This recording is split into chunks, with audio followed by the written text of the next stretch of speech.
স্বাগতম জনাইছো। কাজিৰঙা ৰাজপথত গড়ৰ আতংক। গড়ে আক্ৰমণ কৰিলে বন বিভাগৰ হাতী আৰু বাহনত। বৃহস্পতিবাৰে ৰাষ্ট্ৰীয় ঘাইপথত আঘাতপ্ৰাপ্ত হৈ ৰাজপথৰ দাঁতিতে জিৰণি লৈ আছিল সেই গড়টোৱে। কাজিৰঙাৰ ৰাজপথত গড়ৰ সন্ত্ৰাস। গড়ে আক্ৰমণ কৰিলে বন বিভাগৰ হাতী আৰু বিভাগীয় বাহন।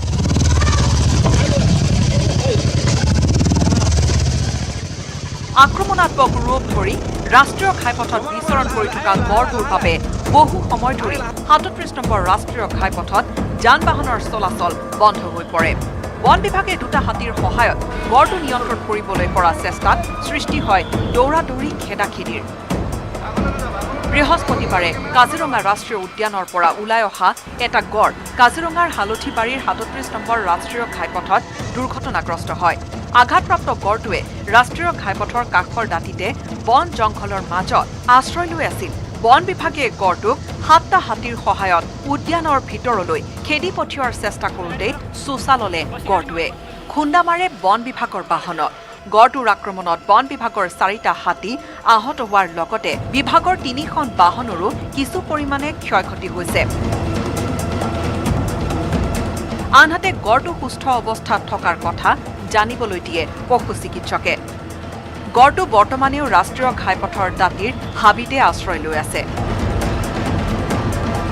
কাজিৰঙাৰ পৰা Bitupan Bora, news 18 Assam north east. মুছলমানৰ জনসংখ্যা নিয়ন্ত্ৰণ সম্পৰ্কীয় এক প্ৰাইভেট মেম্বাৰ্ছ বিল বিগত মঙলবাৰে কংগ্ৰেছী বিধায়ক শ্বেৰমান আলী আহমেদে অনা প্ৰস্তাৱক লৈ শুকুৰবাৰে দীৰ্ঘ সময় ধৰি অসম বিধানসভাৰ মজিয়াত সৃষ্টি হয় বিতৰ্কৰ। সবিশেষ চাওক। মুছলমানৰ জনসংখ্যা নিয়ন্ত্ৰণ সম্পৰ্কীয় এক প্ৰাইভেট মেম্বাৰ্ছ বিলক লৈ শুকুৰবাৰে দীৰ্ঘ সময় ধৰি অসম বিধানসভাৰ মজিয়াত সৃষ্টি হ'ল বিতৰ্কৰ। এই বিষয়টোক লৈ শুকুৰবাৰে মুখ্যমন্ত্ৰীয়ে সদনত এক বিবৃতি দিব বুলি মঙলবাৰে অধ্যক্ষই ঘোষণা কৰিছিল। সেই মৰ্মে শুকুৰবাৰে বিষয়টোৰ ওপৰত আলোচনা কৰিবলৈ বিৰোধীক সদনৰ আৰম্ভণিতেই আহ্বান জনায়। কিন্তু শুকুৰবাৰে চৰকাৰী কাৰ্যসূচী থকাৰ দোহাই দি বিৰোধী কংগ্ৰেছে মুছলমানৰ জনসংখ্যা নিয়ন্ত্ৰণ সম্পৰ্কীয় প্ৰাইভেট মেম্বাৰ্ছ বিলক লৈ আলোচনা কৰিবলৈ নিবিচাৰে। ইয়াৰ বিপৰীতে পৰৱৰ্তী অধিৱেশনৰ এটা দিনত বিষয়টো আলোচনা কৰিবলৈ বিচাৰে বিৰোধী দলপতি দেৱব্ৰত শইকীয়াই। আমাৰ মুখ্যমন্ত্ৰী দলপতি এই হাউচৰ, সেই গতিকে তেখেতক আমি চুপি অবৰি ধৰিছোঁ, তেখেতে যাতে এটা ভাল সিদ্ধান্ত লয়। মুছলমানৰ জনসংখ্যা নিয়ন্ত্ৰণ সম্পৰ্কীয় বিষয়টো পৰৱৰ্তী অধিৱেশনত আলোচনাৰ পোষকতা কৰে বিৰোধী উপদলপতি ৰকিবুল হুছেইন আৰু জ্যেষ্ঠ কংগ্ৰেছী বিধায়ক ভৰত চন্দ্ৰ নৰহেও। যেতিয়া আহিব তেতিয়া আমাৰ জেনেৰেলি ক'ব এতিয়া আহিছে এইটো কথা বিৰোধীৰ প্ৰস্তাৱ নাকচ কৰি প্ৰথমে সদনত বিষয়টোক লৈ আলোচনাৰ পোষকতা কৰি যুক্তি দাঙি ধৰে সংসদীয় পৰিক্ৰমা মন্ত্ৰী পীয়ুষ হাজৰিকাই। কোনোবাই যদি ৰিপ্লাই নিদিয়ে তেতিয়াতো অলপ MLA জনৰ বা সদস্যজনৰ ক'ৰবাত নহয় ক'ৰবাত অসুবিধা হয়। শাসক বিৰোধীৰ মাজত এই বিষয়টোক লৈ আধা ঘণ্টাতকৈও অধিক সময় তৰ্কাতৰ্কি হয়। অধ্যক্ষ বিশ্বজিৎ দৈমাৰীয়ে বিষয়টো আলোচনাৰ বাবে আগবাঢ়িবলৈ বিৰোধীক আহ্বান জনায়। পিছে সেই সময়তেই সংসদীয় পৰিক্ৰমা মন্ত্ৰী পীয়ুষ হাজৰিকাই বিৰোধীৰ দাবীক মানি লৈ পৰৱৰ্তী অধিৱেশনত মুছলমানৰ জনসংখ্যা নিয়ন্ত্ৰণ বিষয়টো আলোচনা কৰিব বুলি সদনত সন্মতি দিয়ে। মই মানিছোঁ দাদা। কিন্তু এটা মই সেইকাৰণে কৈ আছোঁ, মানে হয় ডাঙৰীয়া, মই এটাহে ক'ব খুজিছোঁ।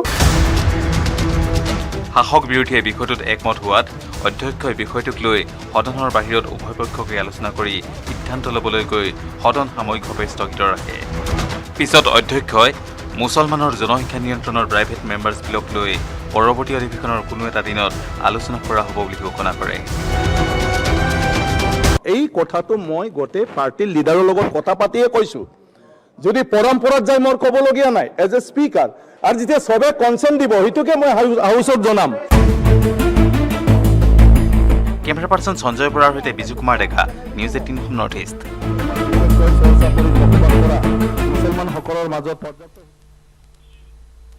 পৰৱৰ্তী আন এক প্ৰসংগলৈ আহিছোঁ। নগাঁৱৰ ৰাজপথত কি হ'ল দেখুৱাবলৈ লৈছোঁ নগাঁৱৰ ৰাজপথত এজন উদণ্ড স্কুটি চালকে কি ধৰণে উদ্ভণ্ডালি কৰিলে কি ধৰণে অটপালি চলালে স্কুটি চালকজনে যেন এক প্ৰকাৰ সন্ত্ৰাস চলালে হেলমেট পৰিধান কৰা নাছিল স্কুটি চালকজনে স্কুটি চালকে চুচৰাই নিলে যান বাহন নিয়ন্ত্ৰণ শাখাৰ সহকাৰী উপ পৰিদৰ্শকক হেলমেট পৰিধান নকৰাকৈ স্কুটিখনত আহিছিল দুজনকৈ আৰক্ষী আৰু আৰক্ষী বিষয়াজনে দুজনকৈ আৰোহী ক্ষমা কৰিব আৰু আৰক্ষী বিষয়াজনে সেই স্কুটি আৰোহী দুয়োগৰাকীক ৰখাবলৈ যত্ন কৰোঁতে চুচৰাই লৈ গ'ল আৰক্ষী বিষয়াজনক এই দুয়োজন উদণ্ড যুৱকে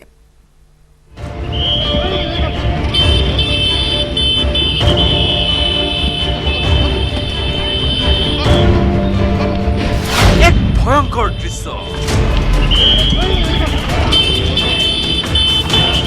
যেন বলিউডি চিনেমাহে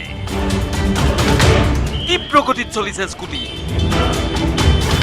পিছে পিছে উৰি গৈছে যান বাহন আৰক্ষীৰ সাজ পিন্ধা এইজন ব্যক্তি ৰাজপথত কি ছবিৰ শ্বুটিং এয়া কোন ষ্টানমেনৰ এয়া দুঃসাহসিক ক্ৰিয়াকলাপ এইবোৰ প্ৰশ্ন ভুলতো নানিব কাৰণ এয়া ফিল্মি কাৰবাৰ নহয় এয়া বাস্তৱ নগাঁও মহাবিদ্যালয় চকত খোদ ট্ৰেফিক ইন্সপেক্টৰক চুচৰাই নিলে যান বাহন আইন উলংঘন কৰা এইজন স্কুটি চালকে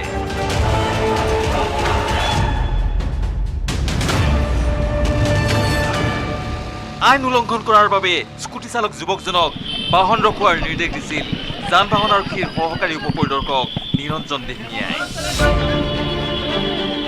তাৰ পৰিণতি এয়া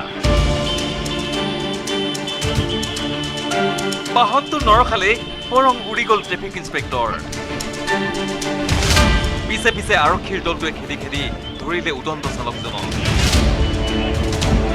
তাৰ পিছত চাওক ইমান ভয়ংকৰ ঘটনা সংঘটিত কৰিও এৰি নিদিয়ে স্কুটিখন যেন জনম জনমৰ প্ৰেমিকাহে যুৱকজনৰ মূৰতো নাই হেলমেট এই ঘটনাৰ পিছত আইন নমনাৰ হুৰ তুলিলে আৰক্ষীয়ে উষ্ণ আদৰণি জনাই লৈ গ'ল স্কুটি চালকক স্কুটি চালক যুৱকজনৰ নাম মুছাহিদ ৰফিকুল আহমেদ ঘৰ হয়বৰ গাঁৱত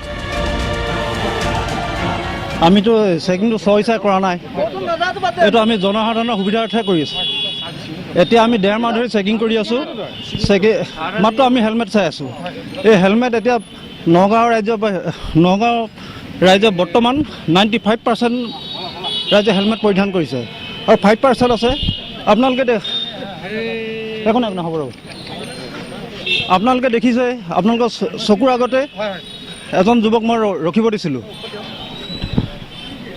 তেওঁ নৰখি পলাব বিচাৰিছিল হয় চুচুৱাই নিছে এওঁৰ ওপৰত মই এতিয়া FIR দিম FIR দি কেছ চেষ্টা কৰি চালান দিয়া যাব নিৰুৎপল বৰাৰ ৰিপৰ্ট নিউজ 18 নৰ্থ ইষ্ট